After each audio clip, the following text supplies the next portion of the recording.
और मुंबई कर्नाटक के आंकड़े के लिए मैं आपको सीधे एलईडी पर लेके चलूंगी। मैं आपको बता दूं कि मुंबई कर्नाटक वो जगह है जहां पर लिंगायत समुदाय का दबदबा है और दो बड़े नेता बीजेपी के लिंगायत समुदाय से आते हैं। ये बीजेपी का बहुत ही मजबूत दुर्ग है। पिछले चुनावों में बीजेपी ने यहां की 50 सीटों में से 30 सीटें जीती थी।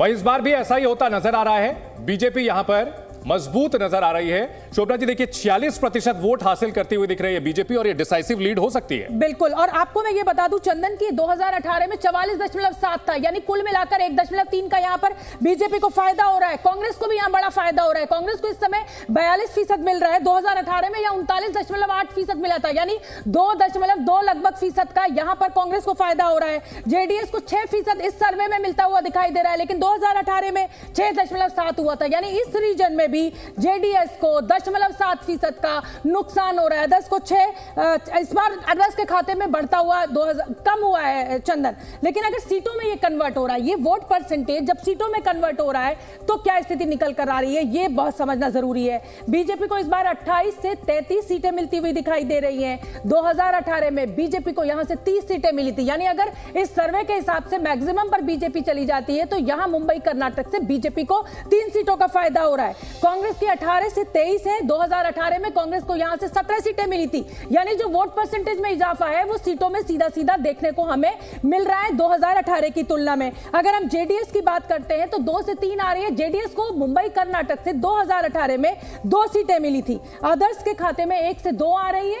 ये यथास्थिति बनी हुई है। मैं एक बार प्रदीप जी आपका फटाफट जल्दी से रुख कर लेती हूं और मैं चाहती हूं कि मेरे सारे मेहमान 30 से 1 मिनट के अंदर अपनी बात को कंक्लूड करें ताकि सब मेहमान अपनी अपनी बात को यहां पर रख सके। प्रदीप जी, हर रीजन में हम देख रहे हैं जेडीएस को कुछ पॉइंट्स का ही नुकसान हो रहा है वोट परसेंटेज में, लेकिन सीटों में भी 3-3, 4-4 का। और जेडीएस का 2018 में कोई बहुत ग्रेट आंकड़ा नहीं था। अगर 3-3, 4-4 सीटों का हर रीजन से नुकसान होगा तो बाइपोलर ये फाइट सीधी सीधी कांग्रेस वर्सेस बीजेपी। देखिए, चुनाव खिंच गया है, आपस में बहुत स्पर्धात्मक चुनाव है, इसलिए वोटर जो है वो दाएं बाएं ना जा करके बिल्कुल सीधा जा रहा है और वो जिसको बीजेपी को हराना है वो कांग्रेस को वोट दे रहा है, जिसको कांग्रेस को हराना है वो बीजेपी को वोट दे रहा है।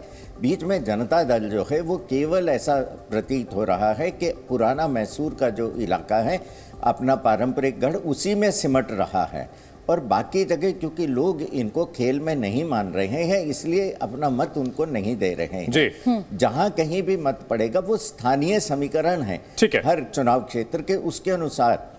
यहां पर मनोज जी को लाना चाहूंगा चर्चा में। मनोज जी, अभी तक अगर बात की जाए जनता का मूड अक्रॉस द कंट्री हम देख रहे हैं कि अब जो है त्रिशंकु विधानसभाएं कम देखने को मिलती है, डिसाइसिव मैंडेट ज्यादा देखने को मिलता है। क्या कर्नाटक में भी यह बदलाव आप महसूस कर रहे हैं? क्योंकि जेडीएस हर बार यहां किंग मेकर की भूमिका में होती थी, लेकिन यहां थर्ड फ्रिंज एलिमेंट बनती हुई दिख रही है। एक रीजन को छोड़ दिया जाए तो मैसूरू को। देखिए चंदन जी, सबसे पहले जो बॉम्बे रीजन को छुआ है आपने, उसके बारे में मैं बता दूं। बॉम्बे कर्नाटका के बारे में, ये बॉम्बे महाराष्ट्र से सटा हुआ रीजन है और बीजेपी को पता है कि ये सीमा विवाद है, इसीलिए उन्होंने महाराष्ट्र के मुख्यमंत्री हैं उनको इन्होंने लेकर नहीं आया कि जबकि इनके समुदाय के लोग भी यहाँ पे काफ़ी रहते हुए हैं बॉम्बे कर्नाटका में। सारे रीजन में जहां भी फायदा हो रहा है, और लिंगायतों का भी यहाँ पे काफ़ी होल्ड रहा है। यहीं पे 2-2 बीजेपी के जो विद्रोही जो पार्टी छोड़कर चुनाव लड़ रहे हैं, जो उप मुख्यमंत्री भी थे और जगदीश शेट्टार भी थे, ये दोनों लोग चुनाव लड़ रहे हैं और दोनों लोग काफ़ी मुश्किल में फंसे हुए हैं। अपने चुनाव को जीतने के लिए काफ़ी संघर्ष भी कर रहे हैं। बीजेपी जहां जहां अपनी कर रही है, अपनी उसकी मिशनरी इतनी स्ट्रांग है, उसका बूथ मैनेजमेंट इतना स्ट्रांग है और सबसे बड़ी बात है कि यहाँ से कर्नाटक के जो मुख्यमंत्री थे, पार्टी अध्यक्ष है कांग्रेस के, उनका भी यहाँ पे होल्ड रहा हुआ है। तो ये सब सारी परीक्षा इस रीजन से हो रही है और हर रीजन में भाजपा को सिर्फ इतना चाहिए था कि अपने जो पुराना ट्रेंड है उसको कायम रखे और उसका पुराना ट्रेंड कायम रहता है तो उसको पता है कि आगे जाकर सीट कैसे कन्वर्ट होगा और बीजेपी ने इसी पे फोकस कर अपना सारा प्रोग्राम कर रहे हैं। ठीक है, आरती मैं आपका रुख करना चाहूंगी। जेडीएस को सीधा सीधा फायदा मुझे 5 रीजन्स में होता हुआ दिखाई दे रहा है। ये जो जेडीएस का नुकसान है, ये फायदा किसको मिलता हुआ आप देख रहे हैं, कांग्रेस को या बीजेपी को? मतलब जेडीएस का जो वोटर है वो किसकी तरफ आप जाते हुए देख रहे हैं? मुझे लग रहा है कि इसका फायदा बीजेपी को होगा। इनफैक्ट मनोज जी को याद होगा कि पिछले ओपिनियन पोल में ही मैंने कहा था कि ये बहुत पोलराइज्ड इलेक्शन होगा और हो रहा है। जब बीजेपी ने ऐलान किया था कि वो रिजर्वेशंस लिंगायत्स और वोकालिगा को दे रहे हैं, तो ये इतना पोलराइज हो गया कि जेडीएस के पास अभी कोई मुद्दा, स्ट्रांग मुद्दा नहीं है। आप पिछले 1-2 महीने का, ठीक है आरती, मुझे लगता है अब फटाफट चंदन हमें अगले रीजन ठीक है, जेडीएस की हम बात लगातार कर रहे हैं, जेडीएस के स्ट्रांग होल्ड की तरफ चलते हैं। मैसूरू कर्नाटक में बीजेपी, कांग्रेस और जेडीएस का प्रभाव लगभग बराबर माना जाता है। इस इलाके को दक्षिणी कर्नाटक इलाका भी कहा जाता है। इसमें मैसूर के साथ कुर्ग क्षेत्र भी आता है। यहां पर बीजेपी कमजोर नजर आ रही है। जी न्यूज और मेट्राइज के सर्वे में मैसूरू कर्नाटक इलाके से बीजेपी को इस बार महज 20% वोट मिलने का अनुमान है। यहां कांग्रेस को 38% वोट मिल सकते हैं, जबकि सबसे ज्यादा 41% वोट जेडीएस को मिल सकता है। और कहा जाए कि जेडीएस के लिए कहीं ना कहीं यह प्राण वायु है, यह इलाका मैसूरू कर्नाटक का, जहां 55 सीटें आती है कुल, और यहां पर सबसे स्ट्रांग नजर आती है जेडीएस। और निश्चित तौर पर यहां पर वोक्कालिगा वोटर जो है वो बड़ी तादाद में है। अन्य के खाते में 1% वोट यहां जाते हुए दिख रहे हैं। अगर सीटों की बात करें तो मैसूरू कर्नाटक इलाके में बीजेपी 7 से 10 सीटें यहां हासिल कर सकती है, जबकि कांग्रेस को 19 से 24 सीटें मिलने का अनुमान लगाया जा रहा है। बीजेपी के लिए सबसे खराब परफॉर्मेंस कहा जाए रीजन वाइज तो यही दिखता है। वहीं मैसूरू कर्नाटक में कांग्रेस का प्रदर्शन अच्छा दिखता है। जी न्यूज और मेट्राइज के सर्वे के मुताबिक यहां पर अगर कोई विनर बनकर के उभरेगा इस रीजन का तो वो होगी जेडीएस, जिसे 26 से 29 सीटें मिल सकती हैं।